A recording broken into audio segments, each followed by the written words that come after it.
Pete was a simple man. He nearly believed in God, and he nearly believed in Marx. Pete was a simple man. Pete was a simple man.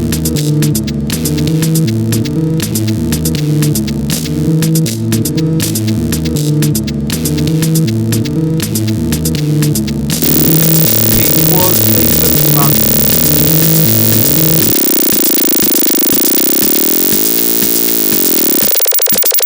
Pete was a simple man.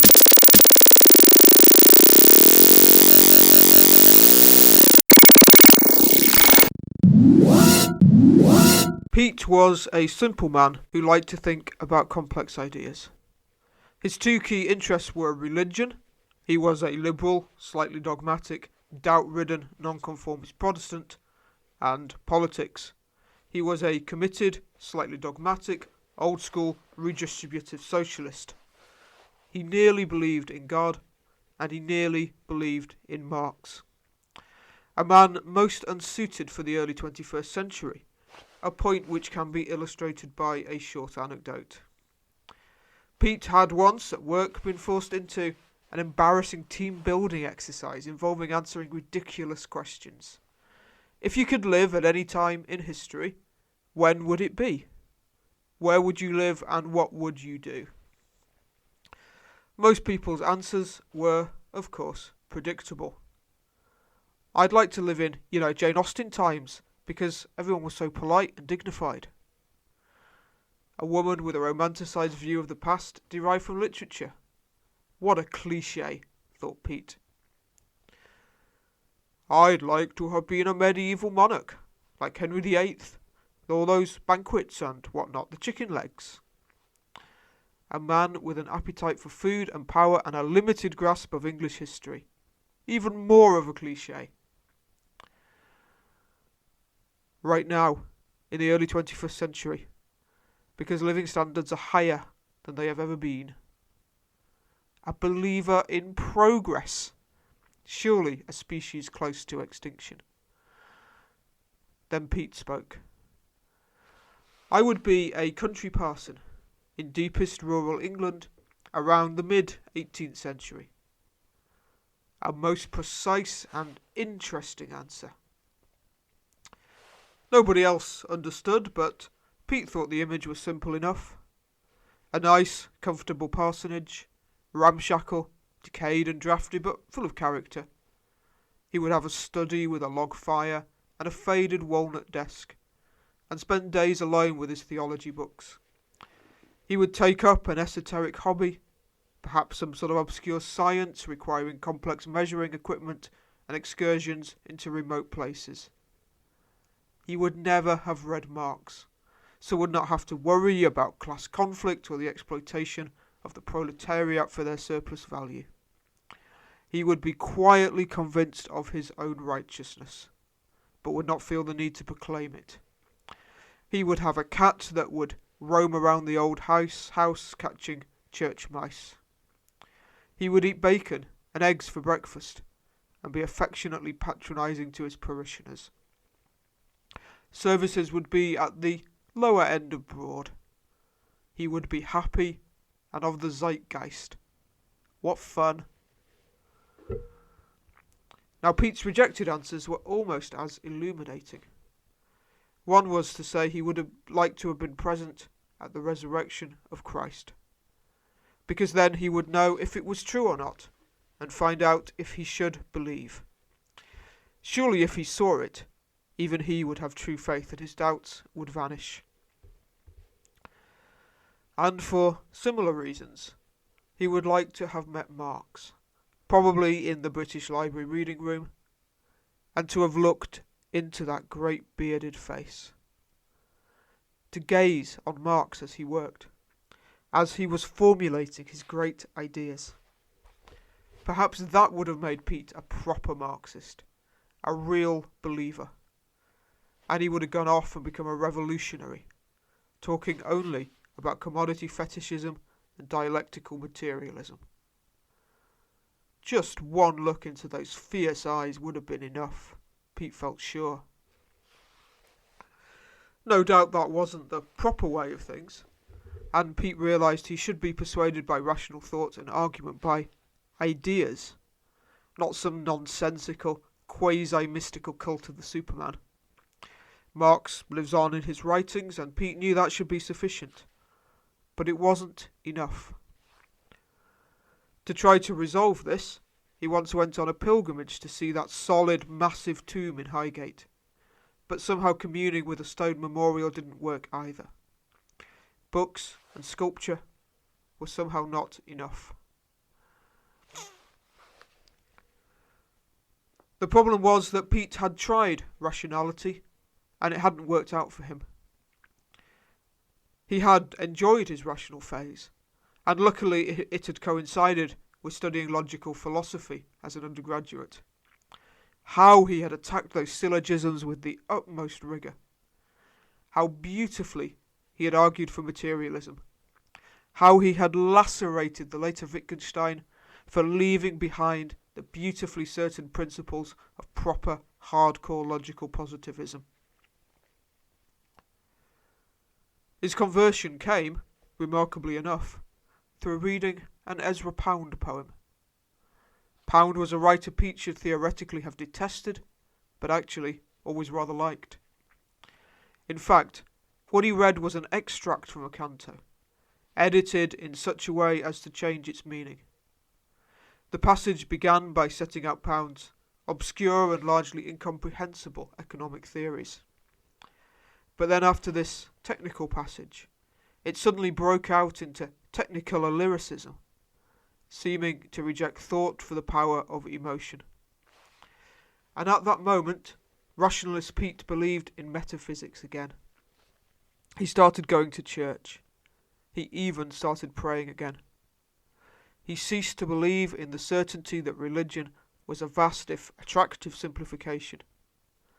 He took the complexities and uncertainties and doubts of faith against the obviousness of atheism. He believed in making things difficult, ambiguous, obscure, uncertain, because that is the condition of the world we inhabit. A simple man, as has been said. But there came a time when this new settlement with the world itself began to break down, and the standing temptation of pure rationalism began to grow stronger in Pete's mind. What if Wittgenstein really had been right all along? The early atheist Wittgenstein, that is. Pete now wished that he had never stopped trusting this particular titan, and worried that his prayers were never answered.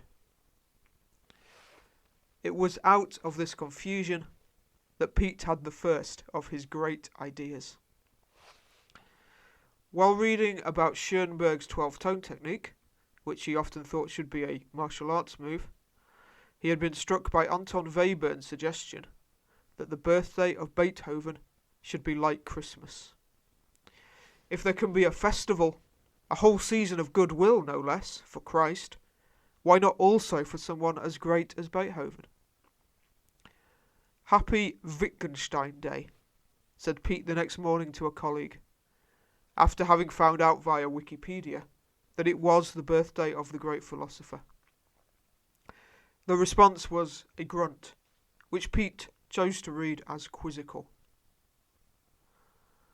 This is the day on which Wittgenstein was born.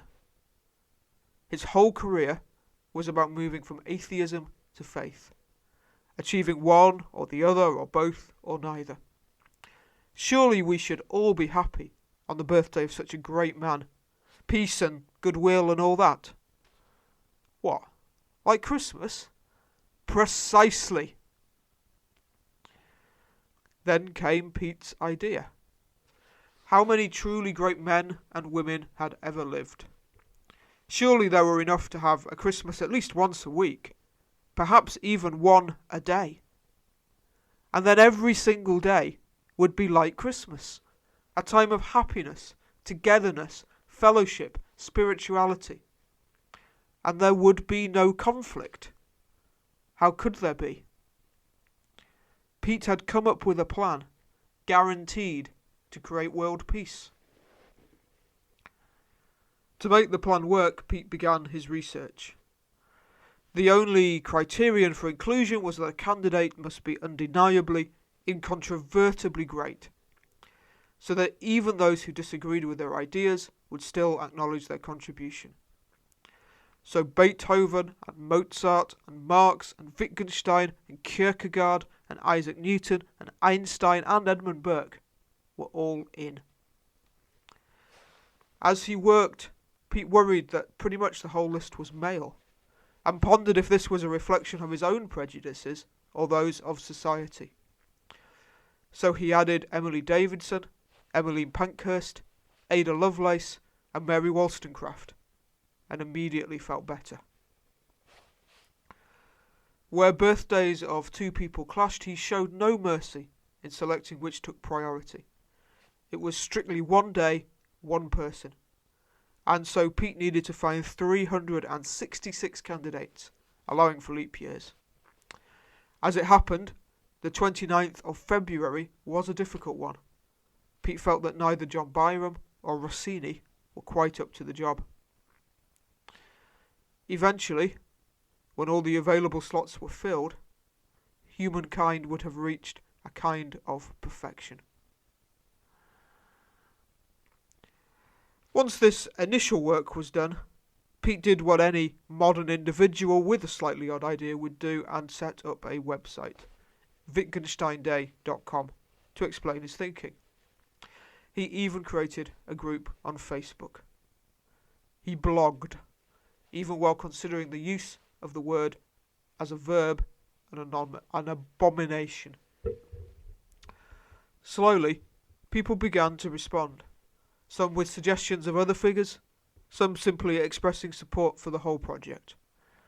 He was so convinced that the idea was good, he bizarrely was unsurprised when at least a few people were moved by it. By the time Wittgenstein Day rolled around a year later, there were a small but dedicated group of people who celebrated. Now it so happened that around the same time, Pete needed to buy a birthday card for an obscure relative. This was a task he always found dispiriting, as the choices always seemed to be limited to the twee or the obscene, either flowers and inspiring verses or crude and unfunny innuendo. As it happens, one of Pete's earlier ideas had been Marxist greeting cards, which would include inspiring quotations from Capital and messages such as, "Get well soon, come the revolution, you will no longer be alienated from your true species being." Obviously, the business never got off the ground and soon collapsed under the weight of its own internal contradictions, which pleased Pete enormously, as this was precisely the fate Marx predicted for capitalism as a whole, and he saw his own failed enterprise as at the vanguard of this process. But on this particular occasion, Pete could not find a politically acceptable card for his aunt, and made do with a pseudo-artistic image of a Parisian bistro. As he walked to the checkout, he noticed a new section, and a particular card caught his eye. "Happy Jill Dando Day," it said. Pete read the back of the card. Icons is a new series and a new type of card. Each design celebrates the life of a great modern icon. Why not give a card to a friend or loved one on a day associated with someone you both admire? It so happened that Jill Dando, a TV personality, had died on the same date that Wittgenstein was born. Nearby was a similar card for John Lennon's birthday. Pete had rejected the Liverpudlian musician from his scheme on the grounds he was not a truly great individual, his only achievements being writing a few decent tunes and briefly making wearing glasses cool. He knew at once what this meant. His idea had already been assimilated by the capitalist system. Pete felt sick, and so he wrote all about it on his blog. how he railed against the injustice and cynicism. That night Pete received an email from an individual who did not proffer his name and claimed to work for a top greetings card manufacturer. It read, "Thank you so much for your idea.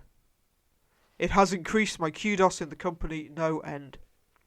It is particularly appealing to affluent 25 to 34-year-olds, who are a demographic we badly need to win back.